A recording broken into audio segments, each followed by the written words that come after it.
นี่คือภาพบรรยากาศตลาดนัดบ้านตะมอยอำเภอตะมอยพระเจ้ามาตามชื่อกระดุมแล้วก็ปลาเนี่ยกระดุมข้าวปลาชื่อเมื่อก็ใช่เลยนะ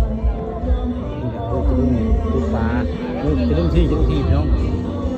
กระดุมที่บริเวณงานตลาดนัดบ้านตะมอยอำเภอตะมอยเจ้ามาพาจะดุมได้ข่าวพร้อมเลยเมื่อก็ขาซื้อถึงเมื่อก็ตุ๊กปลาได้เลยจะดุมบริเวณ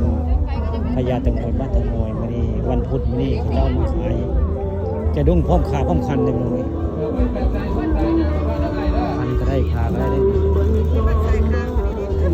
คันก็ได้ขาก็ได้แต่ซื้อกระถางลงราคาเนาะว่าราคานี่ก็เป็นเยี่ยงใส่กุ้งเลยเยี่ยงใส่กุ้งก็มีได้อันนี้ใส่กุ้งพี่น้อง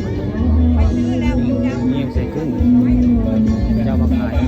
ตลาดนี่อยากจะดุ้งพร้อมขาพี่น้องแต่สต็อกลดราคาภาพบรรยากาศในตลาดไม่ใช่ของบ้านไม่ทอดไม่ถึงประเภทสินค้าราคาถูกราคาประหยัดลดราคากันเลยราคาถูกกับเราเลย3 บาทนะราคาให้ตัวละ20 บาท30 บาท50 บาทกระยางเขามาตัวละ20 บาทลดราคาคนกันหลายจะมาซื้อเสื้อประเภทสินค้าราคาถูกราคาประหยัดได้แบบครับผม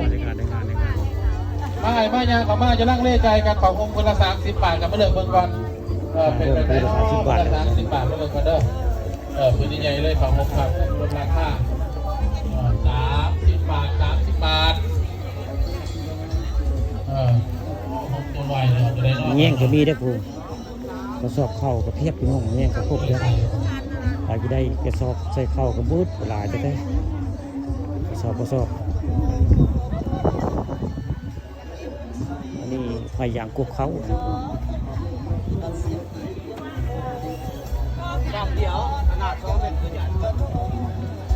ซื้อยังก็ดีมันยังอันนี้เกี่ยวยังเกี่ยวเข้าอยู่ประตูโอ้ยมันทำไมเกี่ยวเนี่ยมากเลย